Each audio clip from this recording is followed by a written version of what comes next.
My name is Christina Kovacs, and this is The Chaos Inside.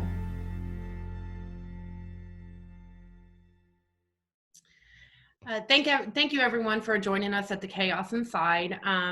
Today we have a special guest. Her name is Avalon.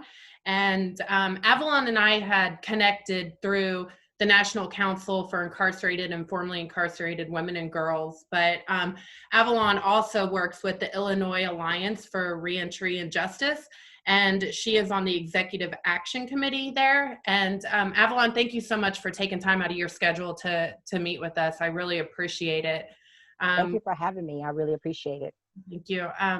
We've been talking about COVID and the way that our carceral system has handled it. And one of the areas that we haven't had an opportunity to explore is in the federal systems.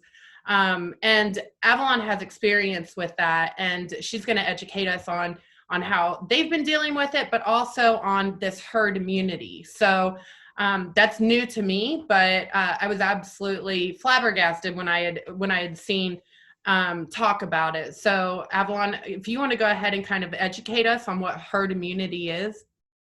Sure. So herd immunity is a scientific strategy when you have a contagious disease, whereby you build community immunity by allowing people to become infected with the disease.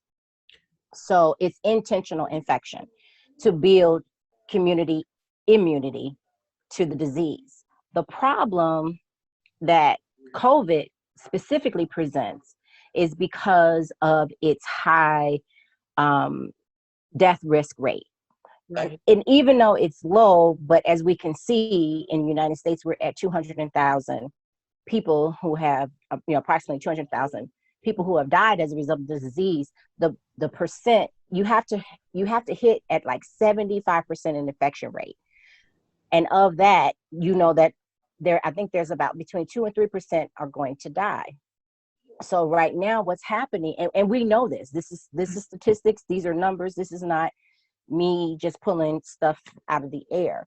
Right. So the problem is that it's a multi-layer problem in our carceral system, but it's especially it's just egregious everywhere. Right. So what seems to be happening and I've in communication with people who have loved ones in California as well, and it seems to be happening there also. Wow. So I know for a fact in the federal system, I have confirmed 3 institutions are basically going with this strategy. They aren't testing, like every 2 weeks they're testing, if they're testing everybody, and they are returning people with symptoms into units that have people without symptoms. Mm-hmm. And the only explanation I can give for that is that they are purposefully trying to infect everyone because they are trying to build this herd immunity.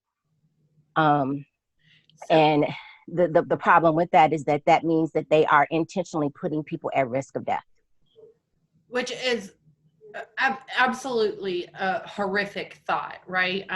We've really tried on this show to begin to humanize people that are incarcerated, and show faces of what formerly incarcerated individuals look like to kind of shift that stigma. But you had mentioned that the percentage rate of deaths is kind of low, but the reality of it is if it was your mother or your daughter or your sister or your dad or an immediate family member, you really don't give a crap what the percentage rate is, right? Like that, it's your loved one.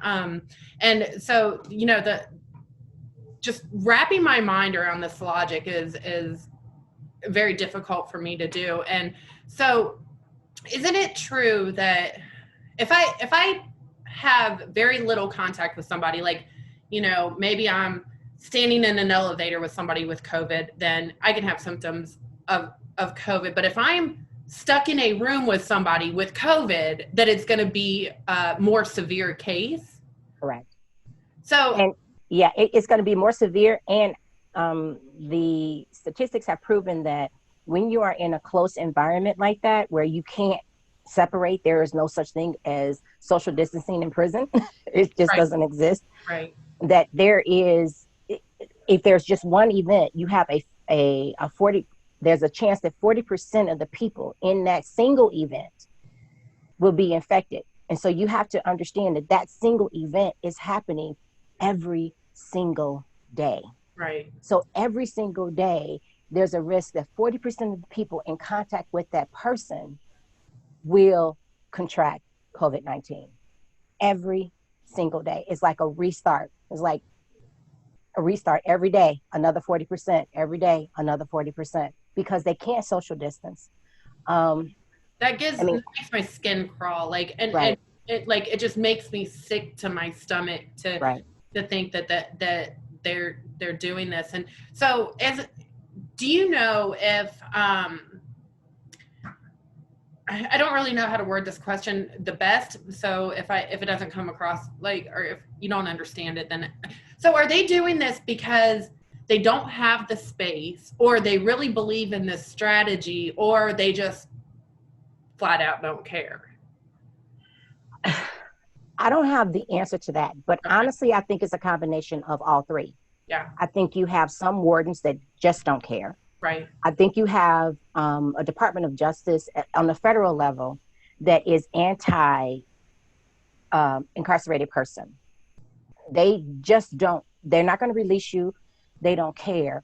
Um, and I'll give you an example of the mentality that is pervasive in the Department of Justice. Mm-hmm.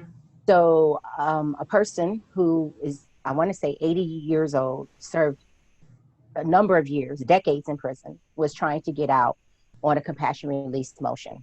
Mm-hmm. The prosecutor argued in the case that because they had been sentenced to life, that they should not get out because obviously they were going to die in prison. So just because they're going to die earlier or as a result of this pandemic, the court should not take this person's changed behavior, Oh my God. impeccable conduct while incarcerated, um, age, time served, shouldn't take, and comorbidity conditions, which puts them at a heightened risk of death, should not take any of those things into consideration simply because that person was going to die from something anyway. So what difference does it make that it's COVID? And they literally put that in a motion, arguing against the release of this 80-year-old person.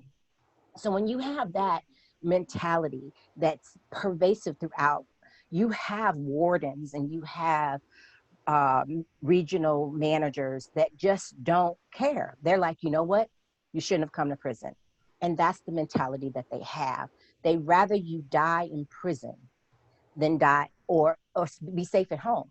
The other thing too is that there is a lack of resources, and I will say that there's a shortage on staffing. There are a lack of physical resources in order to properly keep the people in prison safe. And then you have that some just, they do want to help, but they're at a level where they don't have any power to do so. Right. Right. So I think that all of those things are contributing to this horrible situation that's happening in our carceral system. Um, and and I want to say this, and this is the part that I think that society has to understand. 98% of the people in prison come home. Mm-hmm. 98%. Mm-hmm. So of that 98%, we're saying by not releasing them that we're okay with them dying.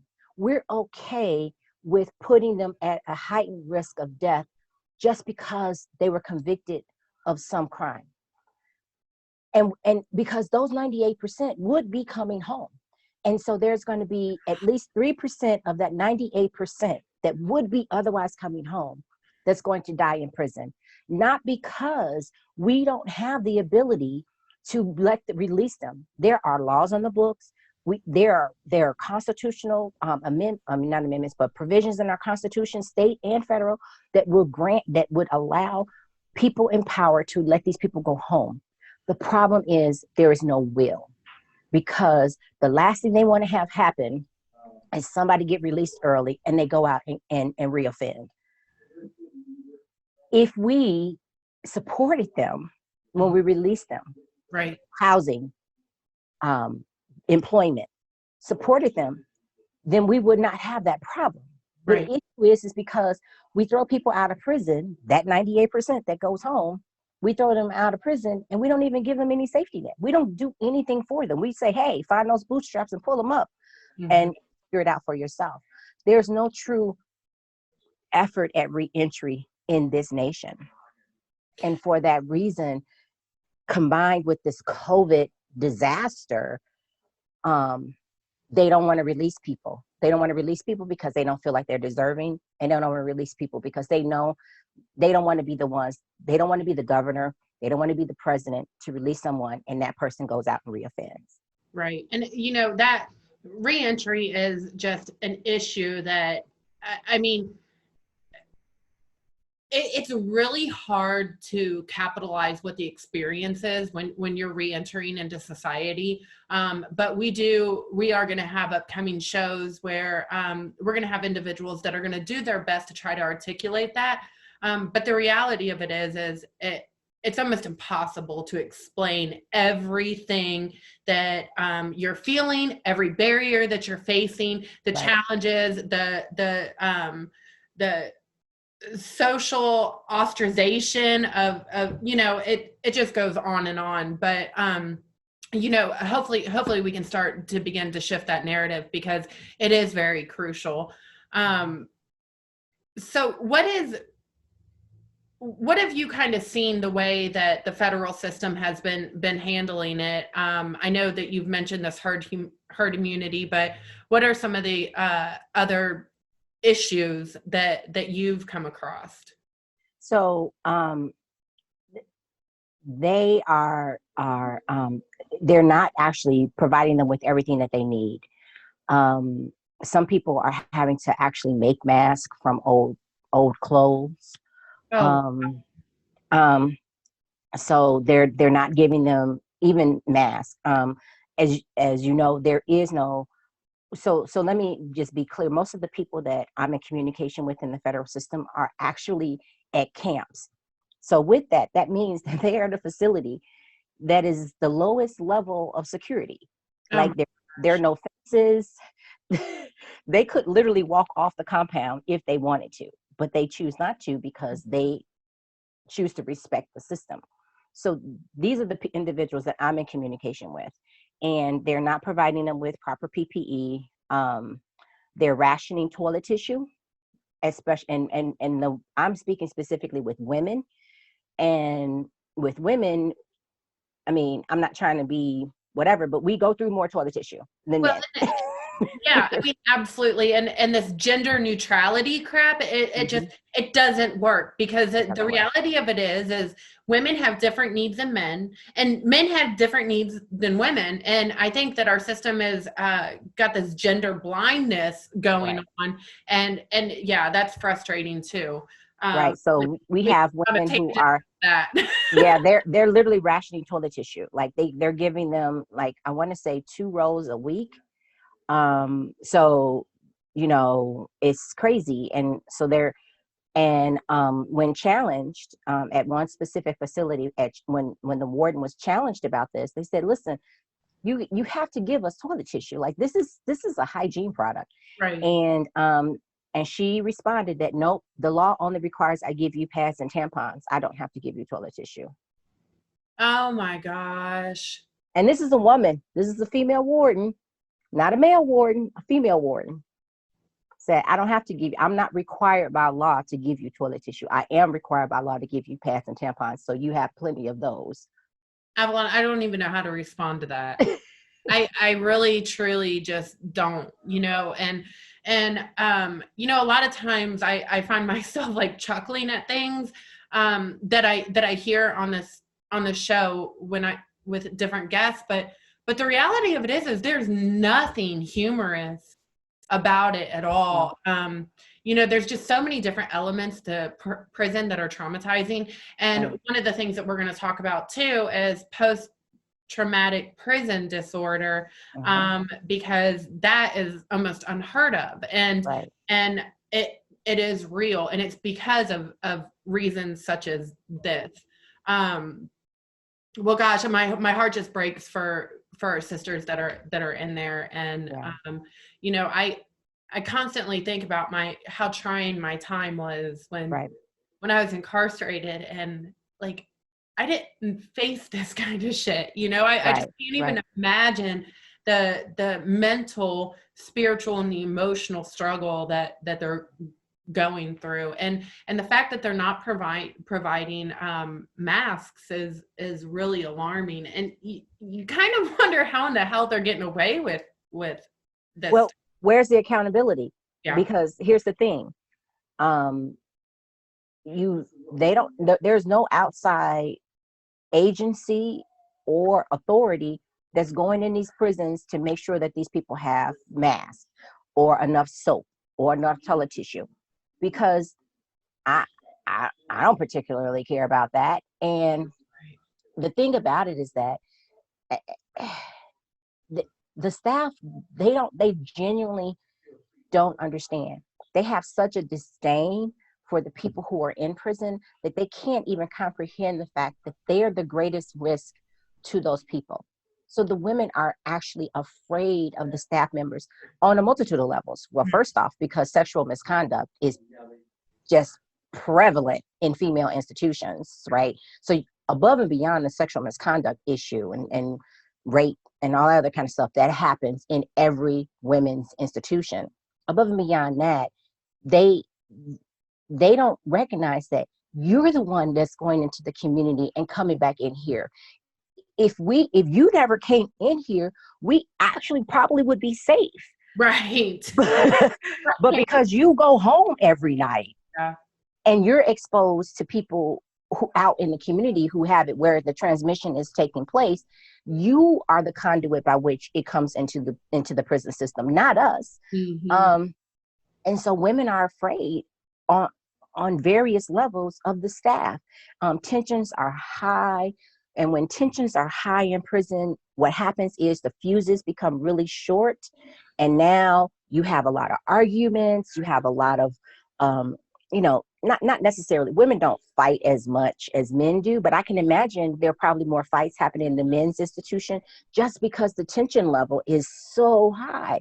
And the officers can't even comprehend the fact that you're the reason why we get sick.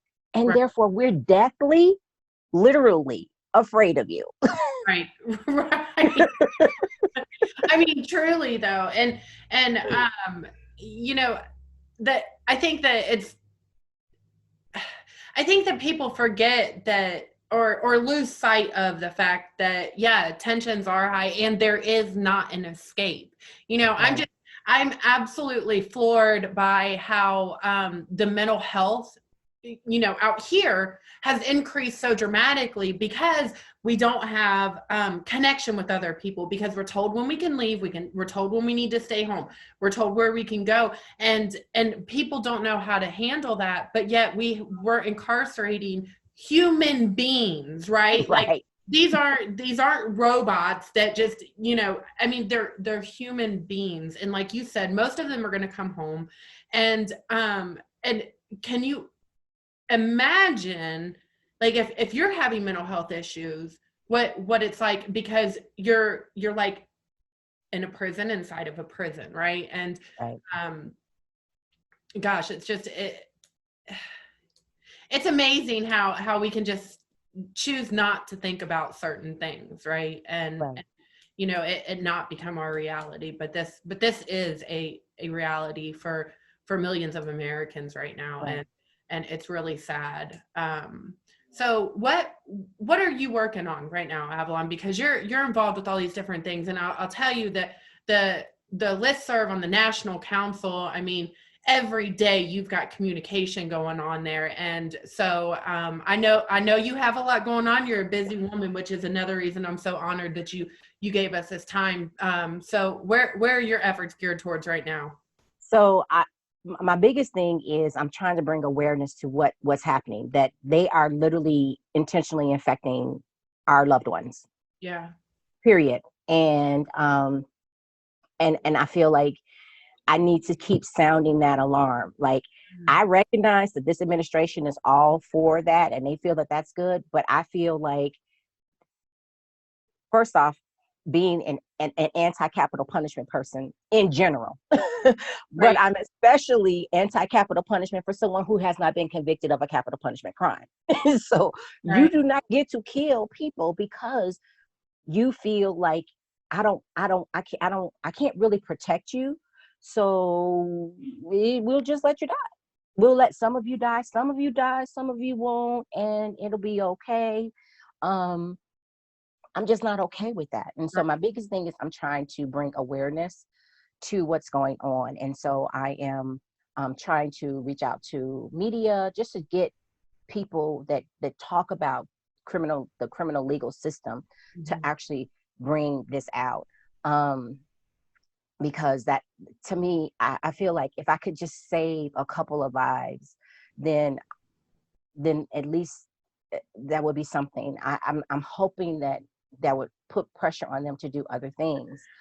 And then to I want to, as I bring awareness to this, bring awareness to the fact that in the federal system, so as part of the CARES Act, Congress said, hey, let some of these people go. We give you permission to let some of these people go.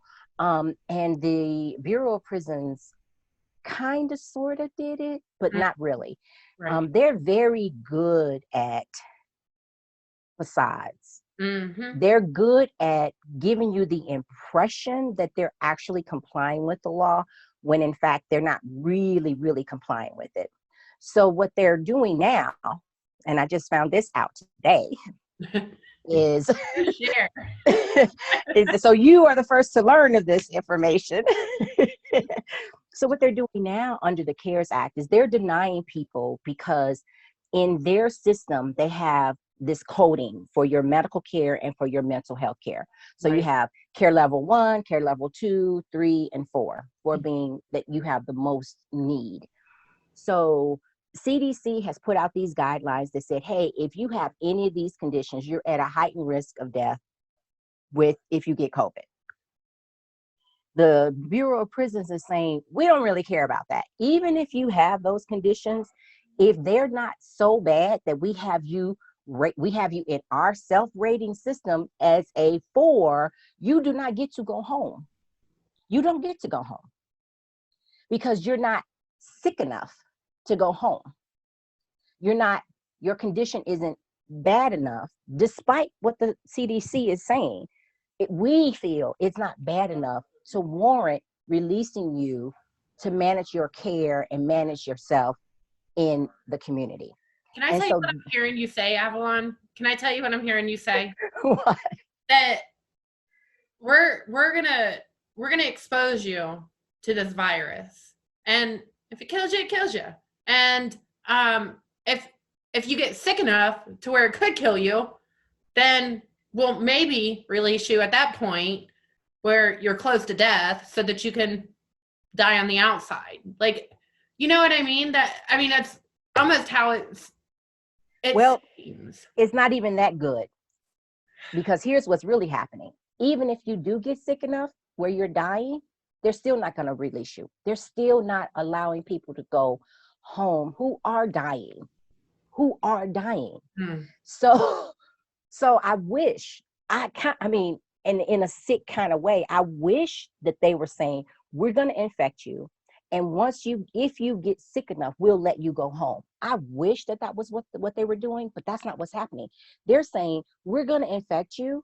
And even if you get sick enough, we're still not going to let you go home. You're going to die here. That's what they're doing. That is what they're doing. And it breaks my heart, because these are people who are slated to go home. Mm. They're in the lowest level of security, which means they have what is called a public safety rating of none.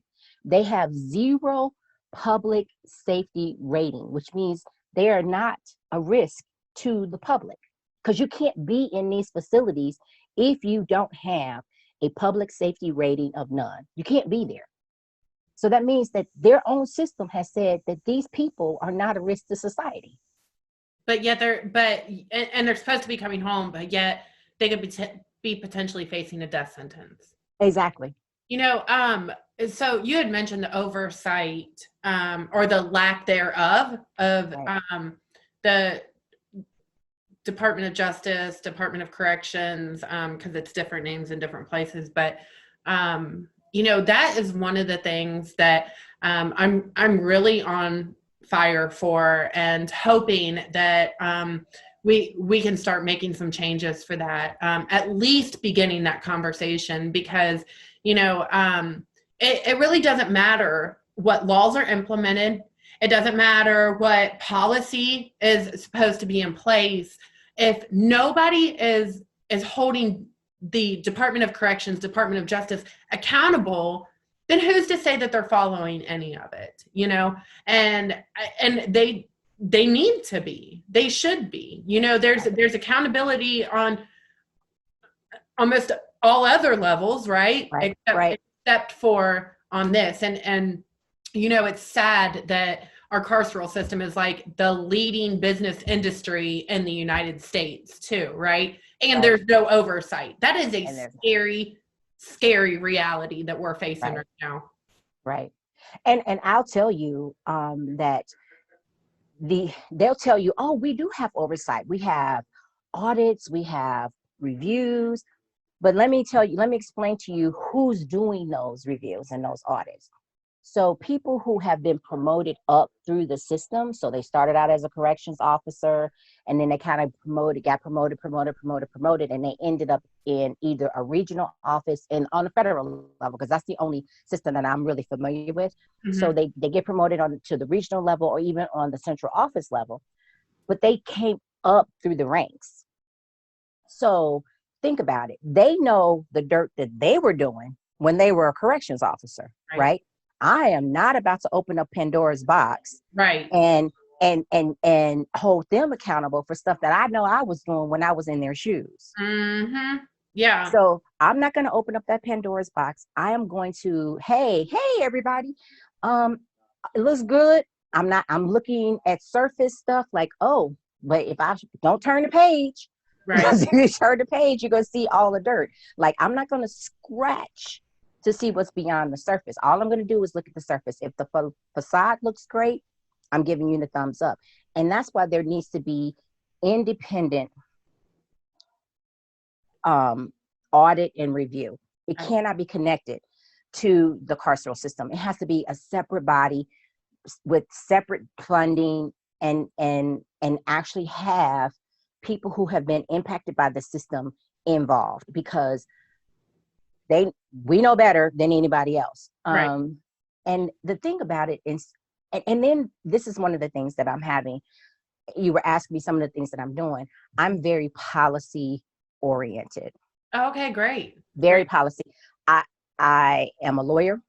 And so that's my will. That's where I'm at. So I'm all about the policy.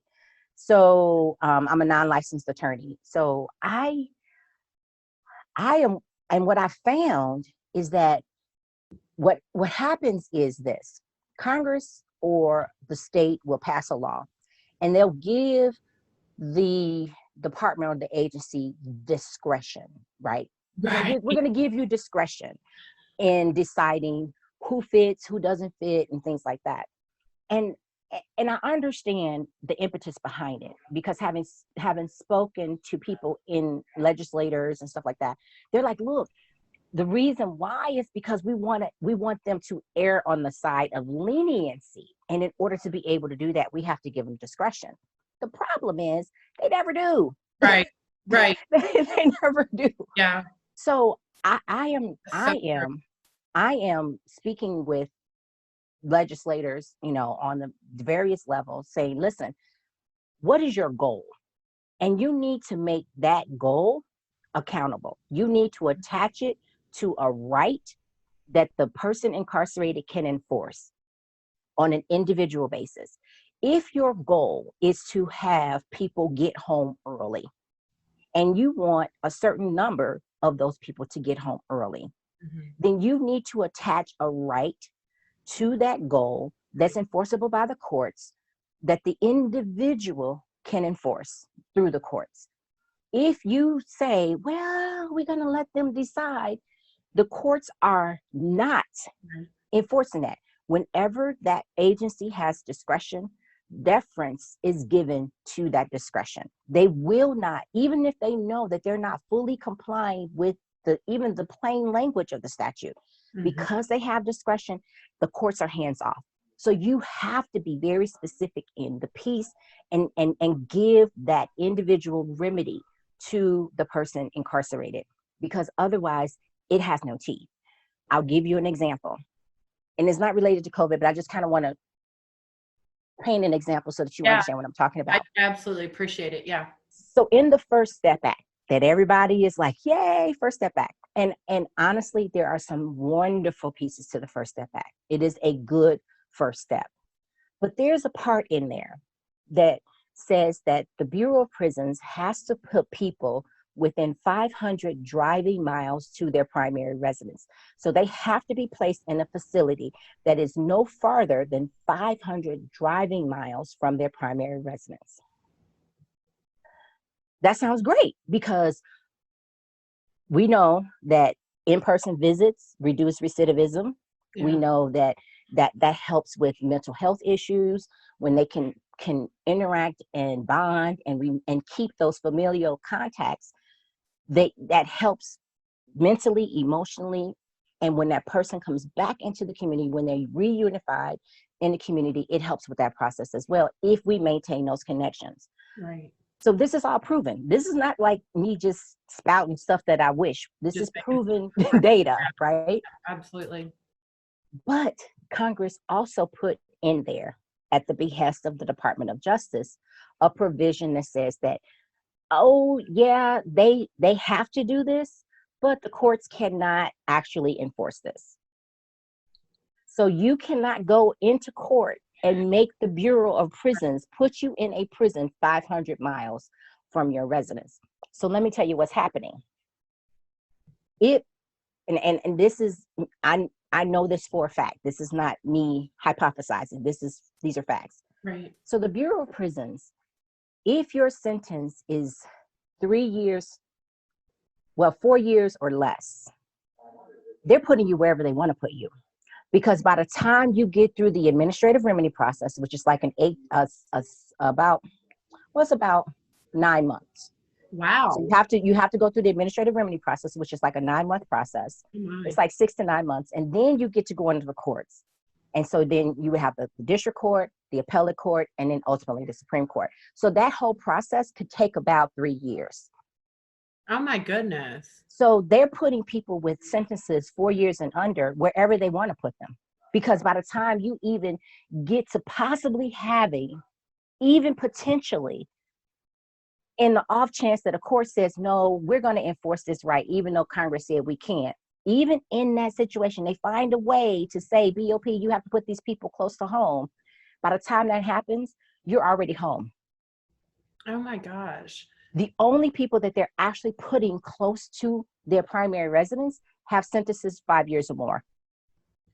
So during that time frame, first of all, is that at a specific facility that they do that, or do they do it at all federal?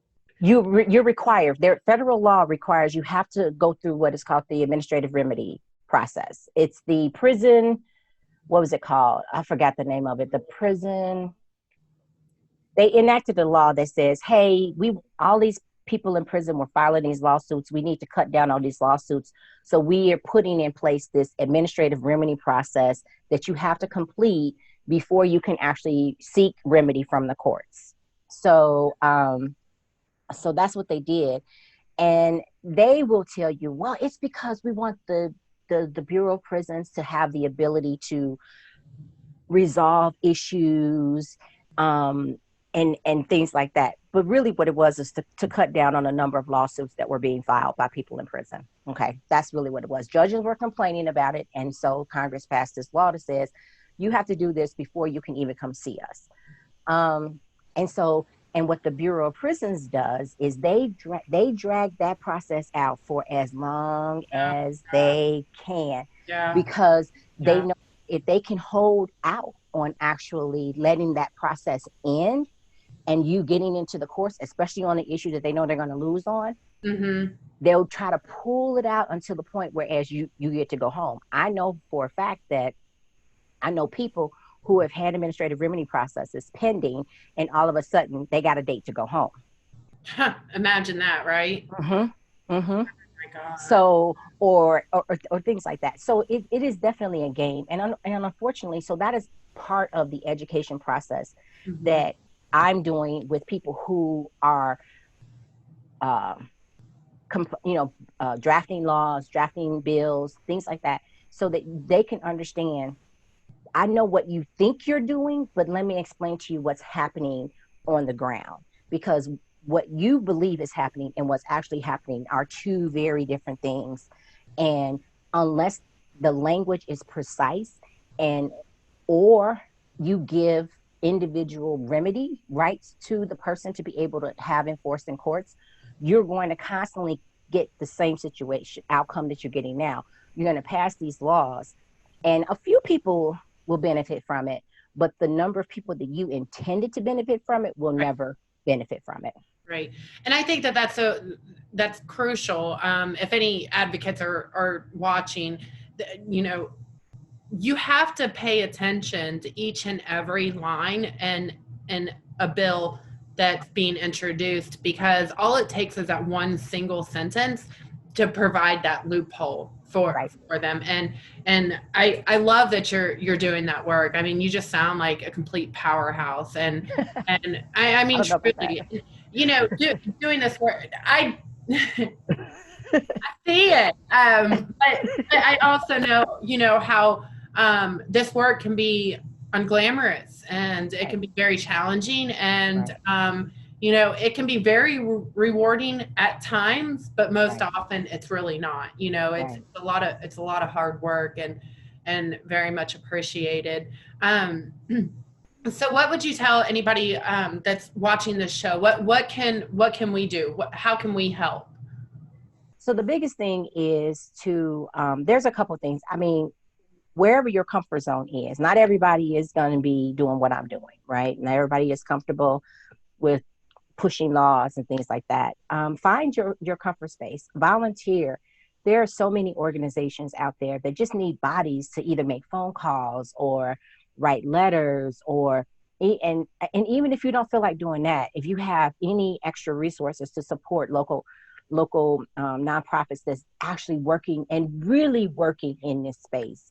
But pay attention. And I know that, especially because we are in election season, that they've been hearing voting is so critical, because especially in the state systems in Illinois, our judges are elected. Oh, really? So they're on the ballot.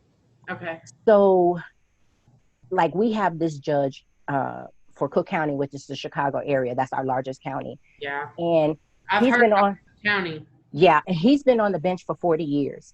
Oh, wow. He advocated to have a law repealed successfully that limited the ability to sentence children to prison for under the age of 12.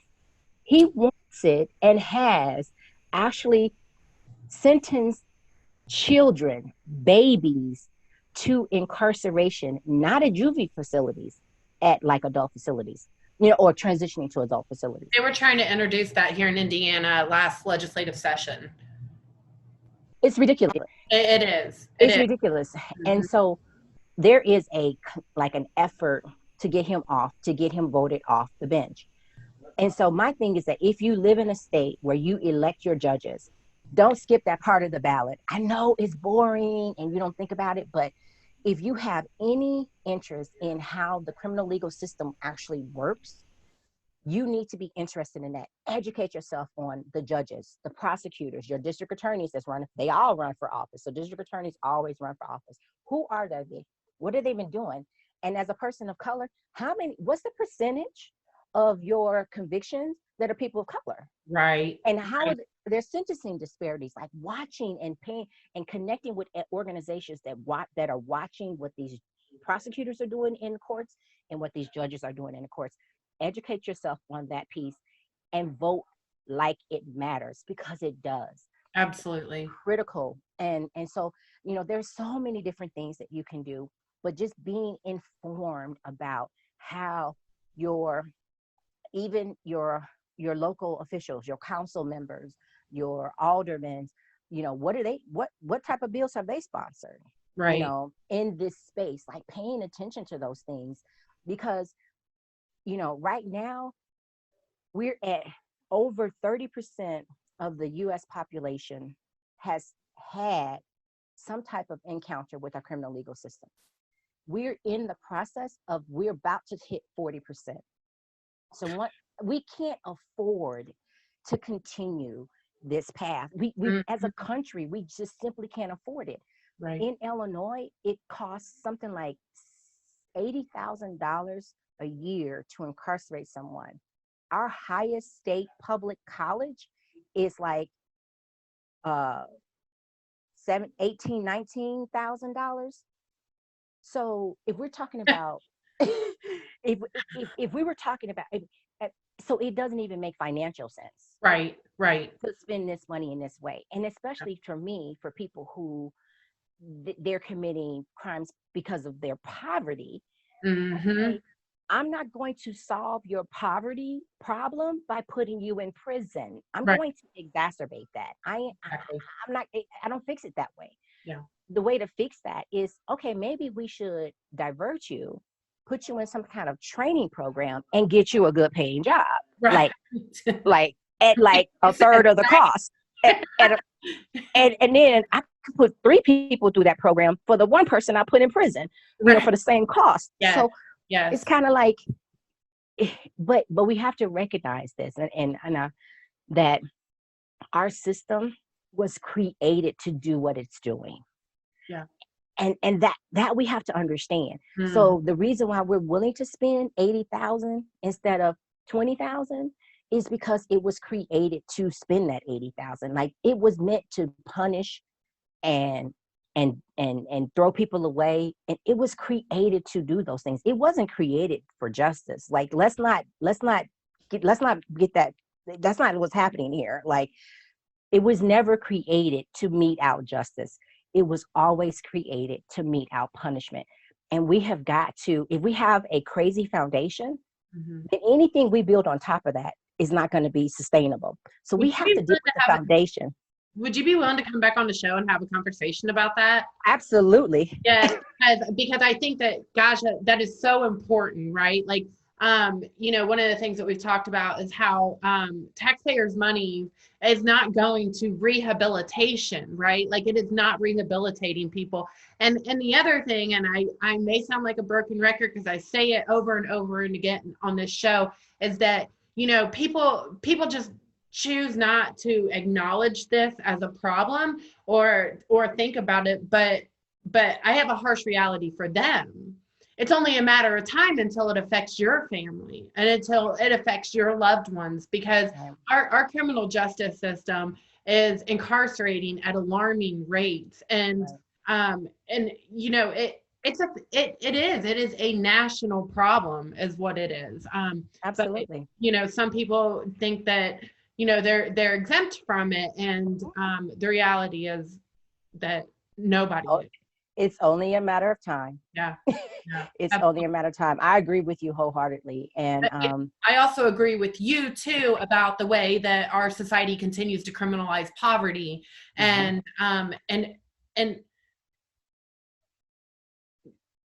A harsh fact is that we create this vicious cycle for them, you know. Right. Right. And I say for them, and I mean for me too. You know, Absolutely. Absolutely. you know, I I just it that when you do start educating yourself on it, it is very frustrating to see Right. that not only has this existed, and you know, it's like America's best kept secret out in the open, right? Right. Um, but it exists, but also how have we contributed to fueling that, right? Correct. And Correct. our lack of education is, Yes. I mean, you know, ignorance is bliss, right? But it doesn't make us less responsible for the Correct. monster that's being created. That So is being created. Absolutely. It's bliss until it's not, right, right? Like right, it's bliss until yeah. it comes home to roots and you're like, wait, whoa, whoa, whoa, whoa, what's happening? What's happening here? This, wait a minute. You mean to tell me? And I could tell you that one of the most heartbreaking moments for me um, was because I felt like I was called to be an attorney. At age 7, I went to my mom and I told her, I said, Mom, I'm going to be a ballerina. And if that doesn't work, I'm going to be a lawyer. I love it. So I'm very spiritual. So in that sense, I felt like that was my creator speaking to me in that way. And being a lawyer, I believed in the system that was taught to me Mm, wholeheartedly. I believed in our justice system. I felt like it is a just system and it is meting out justice. The day that I found out that that was the biggest lie I had been sold broke my heart. My mm, whole identity was wrapped up in who I was as a lawyer right. and therefore what our system represented. And so all of that, me, my identity, my world was crushed the day I found out that our system works the way that it works. And it was heartbreaking for me. It was heartbreaking for me on so many different levels because I needed, especially as a person of color and a woman, Yeah. let's talk about that. Yeah. Yeah. Because women are being incarcerated, our rate is 750% higher Yeah. than what the men are in the past 2 decades. Okay, so we're being incarcerated at a 750% higher rate than the men in the past 2 decades. All right. So as a woman and as a person of color, I needed to believe that there was a system that would strip people away from take their liberty away from them, or in some instances, take their lives away from them, that was a just system. I had to believe that because I was a part of that system as a member of the bar. Like, Right. and when I found out that was just not true, it just wasn't true, it broke my heart. It broke my heart.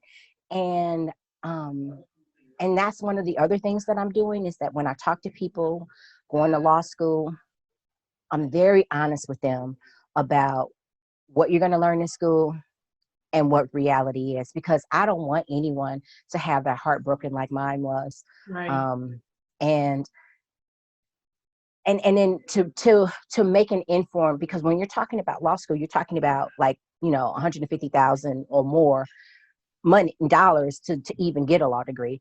Right. Before you spend that money, you need to know what you're getting, what you're in for. Like, and just even if you don't practice in criminal law, you're still a member of the bar, which means you're still a member of that system, which Yeah. means you represent that system and that system represents you. So are you okay with that? Can you wake up in the morning and look yourself in the mirror and be like, you know what?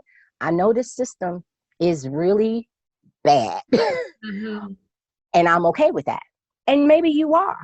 Yeah. But I feel like you have to at least have that honest discussion with yourself. And so that's part of the other thing that I'm doing is talking to people who are thinking about going to law school, in law school, about the reality of what our criminal legal system does. I love that. I mean, that is so crucial. And I think that you know, that too is okay, so you're either part of the problem or you're part of the solution, right? Like there's no in between. It's one or the other. So, Right. that's a question that we all need to look in the mirror and ask ourselves: Are Absolutely. we part of the solution? Absolutely. God, thank you so You're much. very welcome. Thank you for You've been, for me. yeah, it's such I a enjoyed it. Well, we definitely hope to have you back on the show because A, you're on fire. B, you bring a great perspective and you're educating us, right? And we need to be educated on this. And it has just been an absolute honor having you Thank today. you. And we Thank hope you. to see you back again. Thank you. Yeah, absolutely. I was honored to be here today. Thank you so much for inviting me. Thank you. Take care. Bye-bye.